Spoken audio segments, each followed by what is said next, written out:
Operation सिंदूर पर चर्चा नहीं करना चाहते चर्चा। मिस्टर गोगोई और आप सब राजनीतिक दल के लोग आए थे, आपने कहा ऑपरेशन सिंदूर पर चर्चा होनी चाहिए, फिर आप सदन बाधित कर रहे हैं। आखिर सदन आप क्यों नहीं चलने दे रहे? प्रश्नकाल माननीय सदस्यों का सबसे महत्वपूर्ण समय होता है। आखिर देश जानना चाहता है कि आप प्रश्नकाल क्यों स्थगित करना चाहते हैं, क्यों आप प्रश्नकाल के अंदर नियोजित बाधा करना चाहते हैं। माननीय प्रतिपक्ष के नेता, आपके दल के नेताओं को समझाओ, इनको सदन में पर्चे फेंकने के लिए, तख्तियां लाने के लिए नहीं भेजा है। आप प्रश्नकाल नहीं चलाना चाहते, आखिर जवाब दो। देश जानना चाहता है कि आप प्रश्नकाल क्यों नहीं चलाना चाहते। 10 महत्वपूर्ण मंत्रालयों पे आज चर्चा होने वाली है। शिक्षा, पर्यावरण, वित्त, श्रम, ऐसे महत्वपूर्ण विभागों पर चर्चा होना चाहती है। सदस्यों का समय होता है, आप प्रश्नकाल नहीं करना चाहते। आखिर क्यों प्रश्नकाल स्थगित करा रहे हो आप? क्यों सदन के अंदर नारेबाजी, तख्तियां, पर्चा फेंक रहे हो? ये सदन के अंदर मर्यादा आपकी? देश देखना चाहता है कि आप नियोजित तरीके से सदन को बाधित करते हैं, संसद की मर्यादाओं को गिराते हैं, गरिमा को गिराते हैं। आप चर्चा नहीं करना चाहते, आप मुद्दों पर विषय नहीं रखना चाहते, प्रश्नकाल पर माननीय सदस्यों को बोलने नहीं देते आप। ये तरीका आपका उचित नहीं है। मैं फिर आपको आग्रह कर रहा हूं, सदन की मर्यादाओं को बना के रखो। सदन सबका है, देश की 140 करोड़ जनता की अभिव्यक्ति का सर्वोच्च संस्था है। आप इसी तरीके का आचरण व्यवहार करना चाहते हैं, ये देश देखेगा कि आपने प्रश्नकाल को नियोजित तरीके से बाधा पहुंचाई, तख्तियां लहराई, पर्चे फेंके, नारेबाजी करी। NR standard in the sector. Lastly, I would to ask the minister, is there any dashboard which the government is intends to put out, which will help travelers to make their decision to stay at places?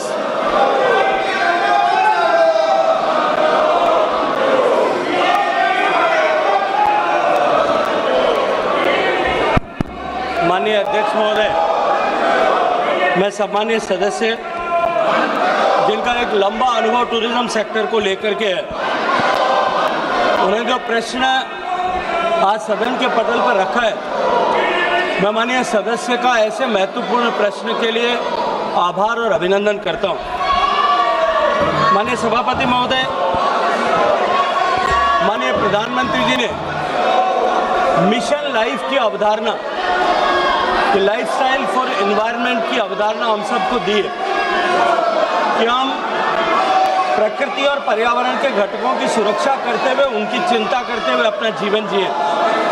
उसी अनुक्रम में ministry of जल शक्ति के sanitation department ने, जब मैं उस मंत्रालय में काम कर रहा था, हमने एक इनिशिएटिव लिया था कि टूरिज्म सेक्टर में भी उसको और अधिक सस्टेनेबल बनाने के लिए हमने ग्रीन लीफ रेटिंग की ऐसी व्यवस्था की थी ताकि ऐसे टूरिज्म सेक्टर की ऐसी प्रॉपर्टीज, असेट्स, होटेलियर्स जो अधिकतम सस्टेनेबल प्रैक्टिसेस को अडेप्ट करते हैं, उनको हम जिस तरह से होटल्स का कैटेगराइजेशन 1 सितारा, 2 सितारा, 3, 4, 5 सितारा में होता है, इसी तरह से सस्टेनेबिलिटी प्रैक्टिसेस के आधार पर उनका कैटेगराइजेशन किया जा सके। और उसका परिणाम ये हुआ कि उसके चलते हुए बहुत सारी सस्टेनेबिलिटी प्रैक्टिसेस को अब होटल्स ने अडेप्ट करना शुरू किया है।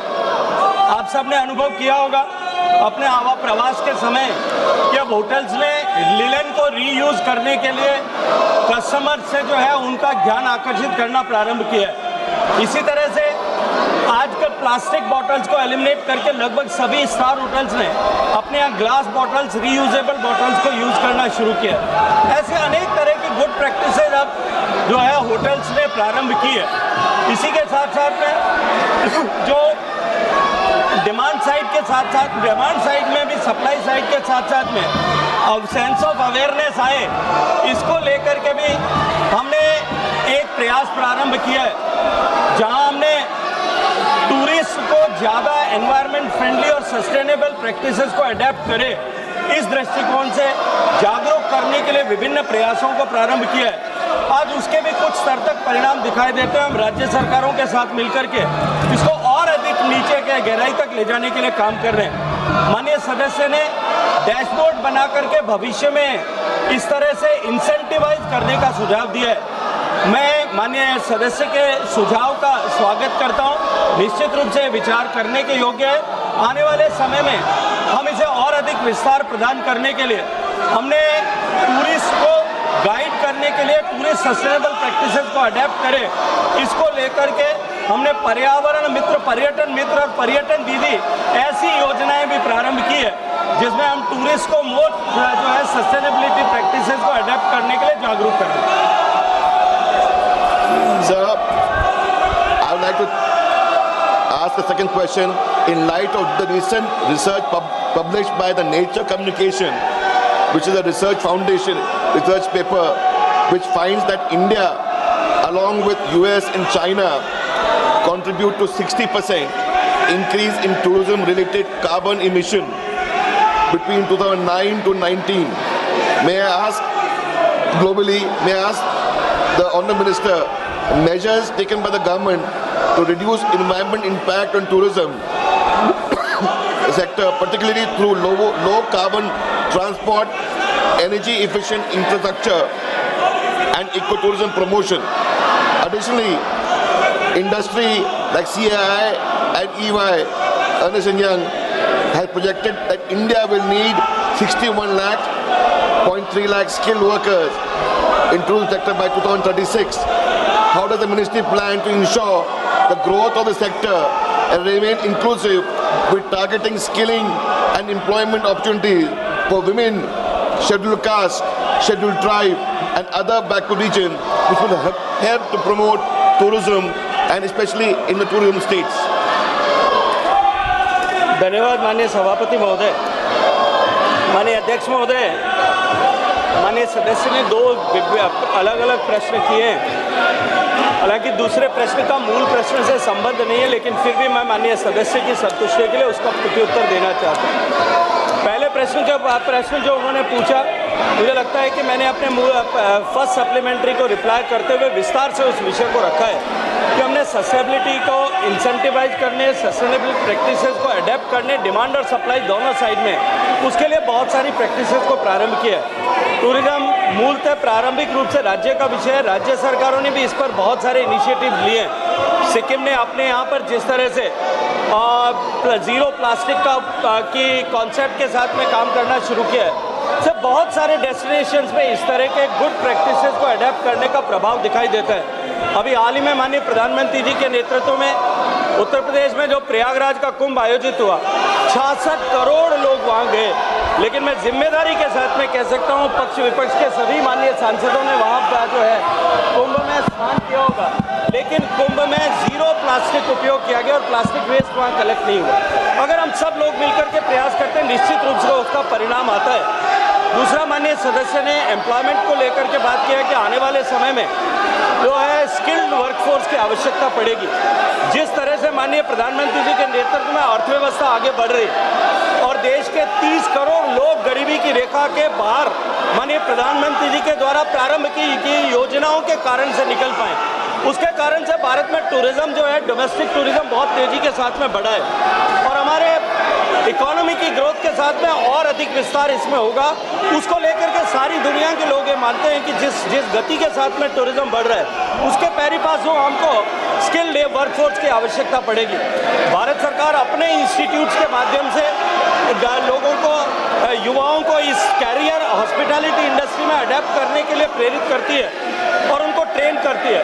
हमने इसको और इंडस्ट्री फ्रेंडली बनाने के लिए दुनिया की जितनी ग्लोबल बड़ी चेन्स है जो भारत में प्रेजेंस है जिनका, उनके साथ में अपने इंस्टीट्यूट्स को पेयर किया ताकि वो और ज़्यादा इंडस्ट्रियल फ्रेंडली स्किल जो है प्राप्त कर सकें। इसके अलावा बहुत सारे राज्य के विश्वविद्यालय और प्राइवेट विश्वविद्यालय भी इसमें ट्रेनिंग दे रहे हैं। लेकिन मैं ये मानता हूँ कि कोई भी स्किल की ट्रेनिंग जो है वो डिमांड के सापेक्ष ऑर्गेनिकली उसकी डिमांड के सापेक्ष में ट्रेनिंग फैसिलिटीज़ बढ़ती है। जैसे जैसे ट्रेनिंग फैसिलिटीज़ की आवश्यकता बढ़ेगी, मुझे लगता है सरकार के क्षेत्र में राज्य सरकारों के द्वारा और यूनिवर्सिटीज एकेडमिया के द्वारा इसको एड्रेस करने के स्वाभाविक रूप से प्रयास होंगे। लेकिन निश्चित रूप से मैं ये मानता हूँ कि जिस गति के साथ में भारत में टूरिज्म बढ़ रहा है, आने वाले समय में भारत में टूरिज्म जो है वो एग्रीकल्चर के बाद में सबसे ज़्यादा एम्प्लॉयमेंट का कंट्रीब्यूटर होगा।